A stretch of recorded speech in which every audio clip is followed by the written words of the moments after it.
Breaking news. President Trump warned Venezuela after it detained a tanker linked to an American company, saying this cannot continue. At 2:17 a.m., just hours after his statement, alarms hit the Venezuelan Air Defense Center. A faint radar return appears 42 miles north of La Guaira, blinking on and off like a weak signal. Operators zoom in. The track grows larger, moving steady at 480 knots and sitting at 48,000 feet, heading straight south with no ID. Instead of turning away, the unknown aircraft keeps closing in.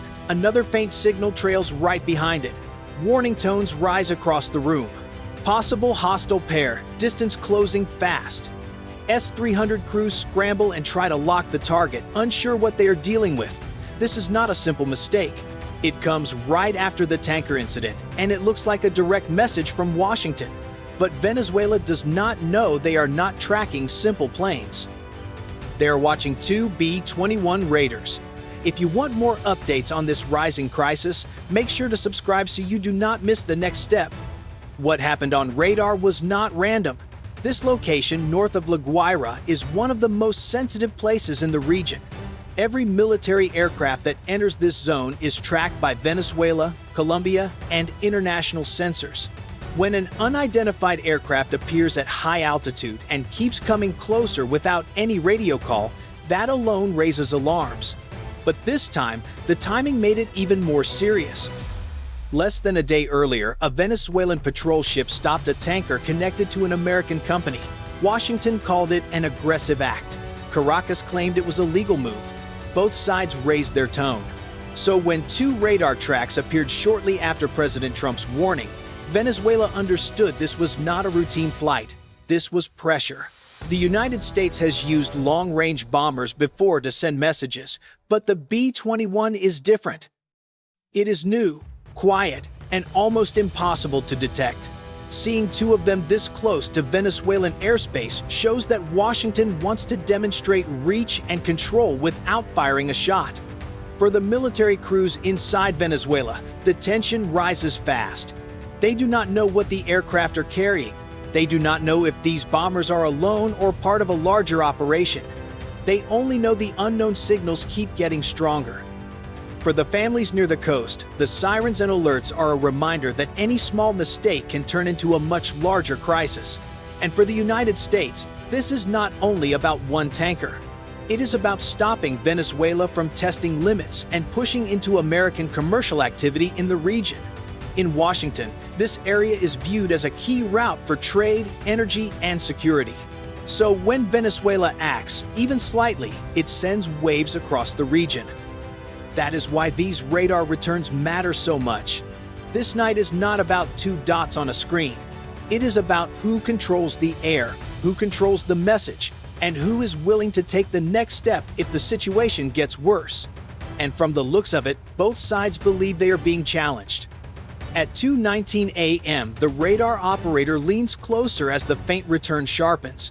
A minute ago, it looked like noise, but now it shows something large. He tries to lock it, but the signal slips away. "It changed again," he says, pulling the officer forward.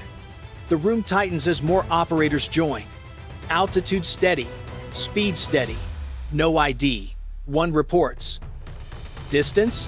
the officer asks. 40 miles and closing. Outside, S-300 crews rush to their stations. A mechanic powers up the radar units. Soldiers pull on gear with tense hands.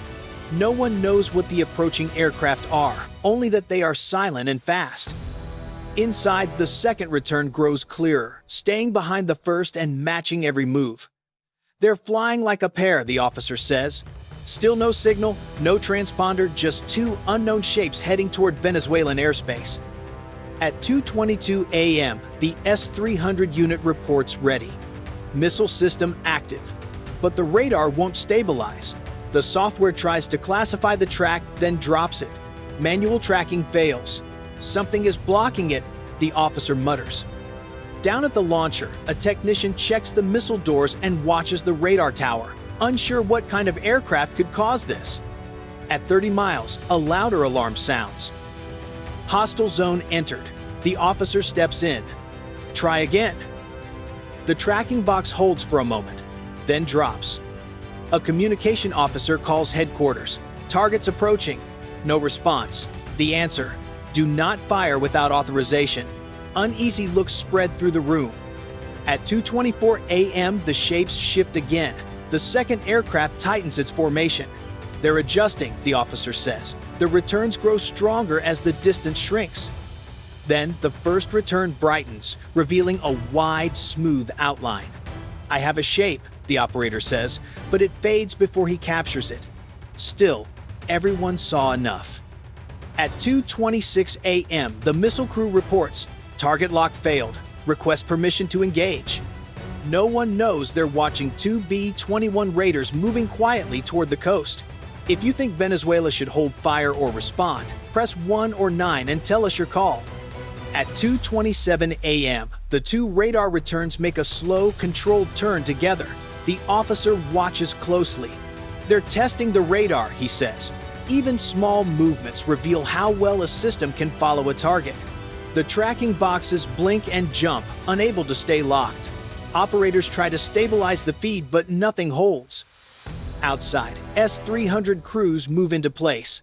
A mechanic checks the launcher power. Soldiers adjust their gear, waiting for orders. The missile tubes stand ready, catching light from the base lamps. Everyone knows a single call could send one into the sky. Inside, the radar feeds shift again. The two return separate for a moment, then merge back together. They're pushing the system, an operator says. The officer replies, keep it stable, do not switch modes. The aircraft close to 25 miles. The room grows quieter as the beeps get sharper. At 2:29 a.m., the radar flashes bright, then dims. Signature drop, one operator says. Only advanced stealth aircraft can manage that. The second return shifts left, forming a controlled angle. They're scanning us, the officer says. No one argues. Outside, the crew chief places his hand near the launch panel. He knows he must act instantly if authorization comes. Inside, the aircraft reach the 20-mile mark. The radar tones rise. The tracking boxes slip again.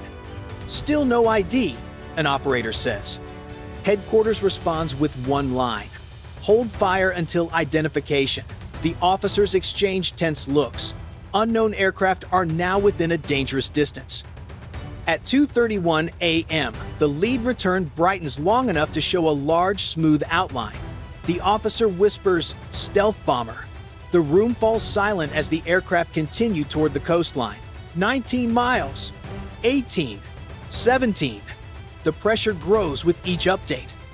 The officer finally says, below 15 miles, we lose room to react. No one answers. They all know what that means. And as the unknown aircraft keep closing in with no ID and no radio contact, one question hangs over the room. What would you do here? Fire or hold? Press 1 or 9 and tell us your call in this moment. At 2:33 a.m., something new appears on the radar. For a moment, the main return splits into two signals, then snaps back into one. The system marks it as a possible decoy, a warning the operators rarely see. The radar operator looks at the officer. This is not normal. It shouldn't duplicate like that. The officer steps closer. They're projecting false signals, he says. Advanced aircraft can throw ghost reflections to confuse tracking systems. Venezuela has never faced anything like this inside its defense zone. Down at the S-300 launcher, the crew chief receives the update. Multiple signals, confirmed before launch. He lifts his binoculars even though he knows the sky shows nothing. Still, procedure matters when a single mistake could trigger a real strike. Inside, a new faint return appears far to the west. An operator asks, "Is that a third aircraft?" Another checks the numbers. No movement. It's a reflection. The officer understands immediately. They're trying to split our attention. The unknown aircraft close to 16 miles. Suddenly, the decoy signal becomes stronger than the real target, pulling radar priority away. The operator quickly shuts off automatic sorting. If we let the system decide, it'll track the wrong one. He selects the real return manually. It brightens for a second, then fades again. At 2:35 a.m., The second aircraft drops slightly in altitude while the first holds steady. This vertical split makes the radar struggle to keep both lined up. They're adjusting formation, the operator says. They want to see how close they can get before we react. Then, for the first time, the outline becomes clear. A smooth, wide shape appears on the screen unlike any civilian or military aircraft Venezuela normally tracks. The officer quietly says, "This is stealth, very advanced stealth." The aircraft reach 15 miles. The pressure in the room rises. Below this point, reaction time becomes dangerously short. Every operator knows that one wrong call could turn this night into something far bigger. Decoy signals fade in and out. The real aircraft keep coming, and no one knows what their next move will be. If you were in command here, would you fire or hold? Press 1 or 9 and tell us how you'd handle this moment. At 2:37 a.m., the two unknown aircraft shift into a direct approach line aimed at the coastline. The operator reports, 15 miles and closing. The officer steps forward, watching the radar tone rise into a sharper warning. The room goes silent except for the fast beeps coming from the console. Outside, the S-300 crews stand ready. The crew chief holds his hand over the launch switch, waiting for the order that could send a missile skyward within seconds. The night feels tense as everyone waits for what comes next. Inside, the radar feed jumps again. One aircraft climbs slightly while the other drops lower. "They're forcing us to split tracking," the operator says. The officer replies, "They want to test how far we can follow them." The distance drops again, 14 miles, 13. The alarm becomes constant. At 12 miles, any unidentified aircraft entering the zone is considered a direct threat. At 2:38 a.m., the radar shows the clearest image yet. A wide, smooth outline appears. The officer stares at it. "That's a stealth bomber," he says quietly. The second return brightens too, matching the same shape before fading out. The operator whispers, "Two of them." Outside, the launcher hums as guidance systems align.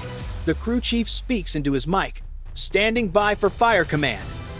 Inside, the aircraft reach 12 miles, then 11.